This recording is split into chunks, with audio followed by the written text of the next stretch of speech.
Benoît Le Gallio, vous êtes le directeur Bretagne de l'ONEMA, l'Office national de l'eau et des milieux aquatiques. À vos côtés, Pierre Tullier, vous êtes chef du service espaces naturels et paysages au Conseil départemental du Finistère. Messieurs, tout d'abord, c'est quoi exactement une zone humide et qu'est-ce qui la caractérise? Pierre Tullier. Une zone humide, c'est un espace de transition entre la terre et l'eau. On la reconnaît à deux éléments essentiels qui sont soit sa végétation, soit son sol. Le sol marquant en fait comme une mémoire la présence de l'eau. En faisant des carottages comme on fait dans la glace, eh bien on retrouve cette trace d'humidité. Quand on marche dedans, on peut sentir tout de suite qu'on est sur une zone humide. Effectivement, ça c'est une première approche, mais ça nécessite quand même une analyse plus précise. Un carottage de sol permet de qualifier en fait, la zone humide en tant que telle. Benoît, est-ce qu'on sait combien il y a d'hectares de zones humides en Bretagne? Alors je ne saurais pas vous dire exactement la surface. Mais en gros, il y a 25% des surfaces qui peuvent être caractérisées de zones humides. Alors on va découvrir ensemble un bel exemple de zone humide dans le Finistère. C'est la tourbière de Langazel, près de Landerneau. Petite visite des lieux avec Camille Pochet. Les zones humides regorgent de surprises. Des têtards, des loutres, des oiseaux peuplent les marais de Langazel. Mais l'espèce la plus rare, c'est une mousse. On a une espèce qui s'appelle la sphinx de Lapillet, qui est endémique à la Bretagne en fait. Et sur Langazel, vous êtes dans sa limite nord. Et en fait, la sphinx de Lapillet, on ne la trouve qu'en Bretagne et en Galice. Et sur quelques sites en Bretagne, notamment dans les Monts d'Arrée. Et ici, on est vraiment sur un site excentré. Donc la sphinx de Lapillet, c'est vraiment une particularité du site de Langazel. Malgré leur richesse naturelle, les marais de Langazel ont bien failli devenir une décharge. Les habitants de Tréma-Ouezan se sont opposés à ce projet du début des années 70. Ils ont gagné et la zone humide est protégée depuis le début des années 80.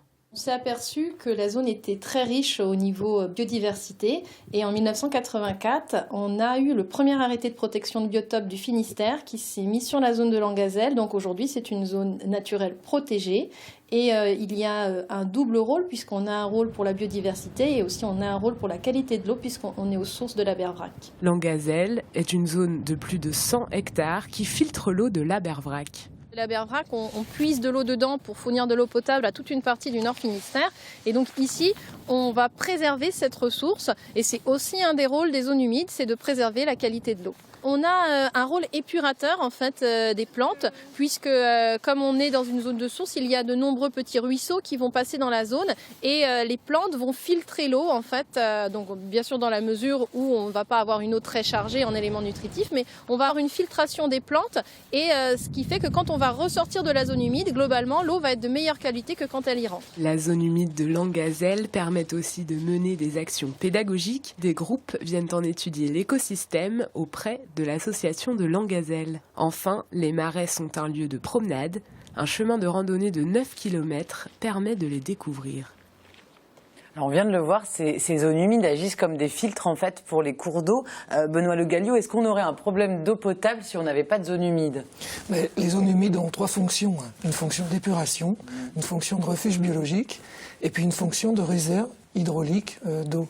Elle joue un rôle notamment au niveau du soutien des cours d'eau en période de basse d'eau. Et donc, au niveau de leur action de filtrage, si elle n'existait pas, on aurait un vrai problème d'eau potable? C'est des éléments très importants dans l'amélioration de la qualité de l'eau.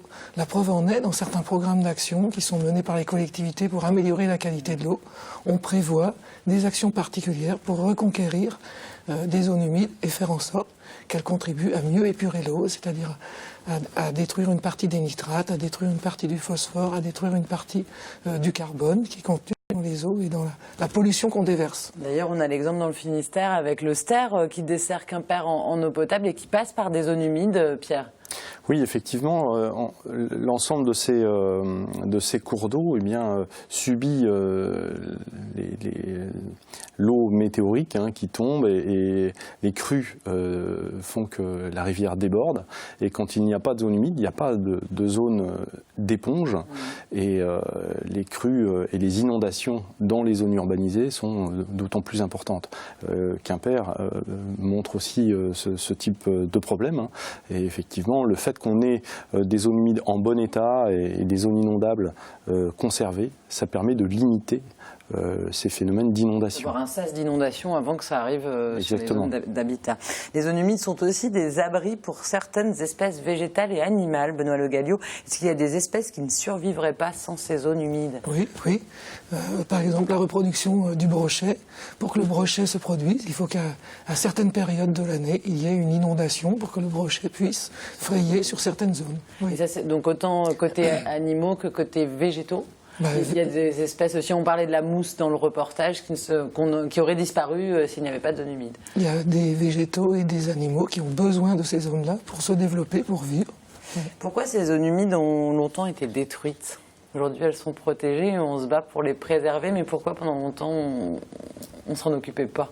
Alors on s'en est toujours occupé en définitive, on va dire, si on remonte dans l'histoire, on les utilisait.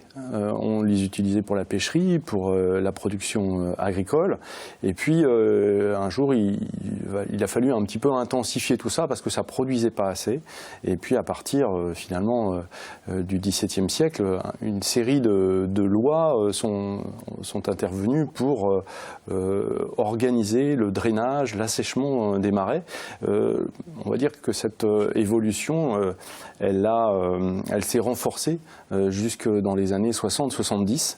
C'est vrai qu'on tombe là un peu aussi sur l'année de la signature de la Convention de Ramsar, et les choses se sont un petit peu inversées. La Convention de Ramsar, qui est donc plusieurs pays qui ont signé une convention.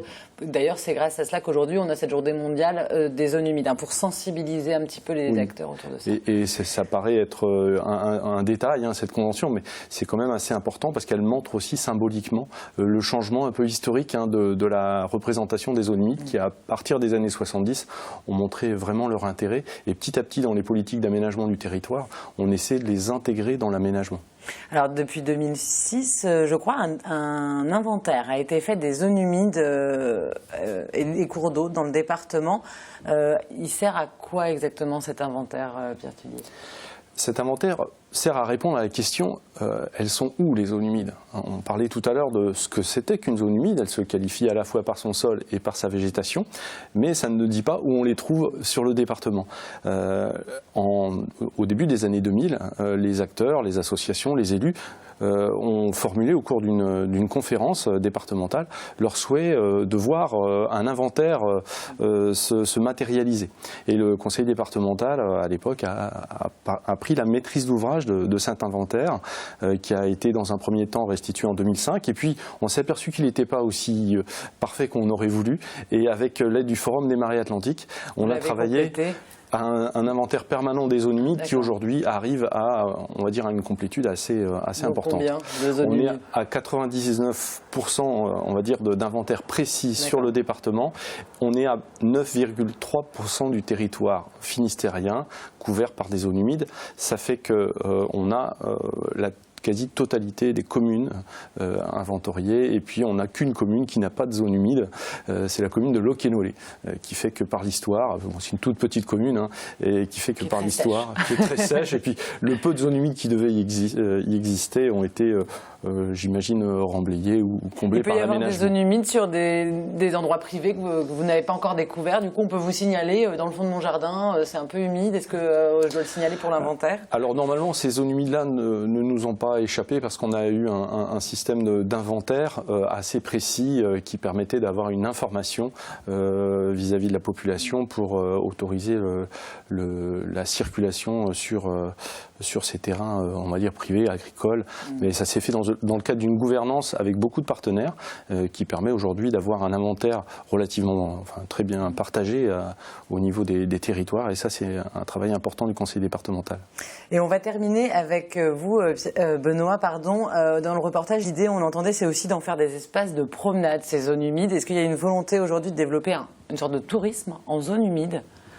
Alors ça, c'est les collectivités qui s'organisent comme elles le souhaitent pour faire en sorte que les zones humides soient aussi des zones qui permettent à la population de découvrir la nature. Avec des guides, par exemple, justement, sur des espèces végétales et animales, pour apprendre un petit peu des choses autour de la nature. Aujourd'hui, au cours de la réunion, Journée mondiale des zones humides qui était célébrée à Brest.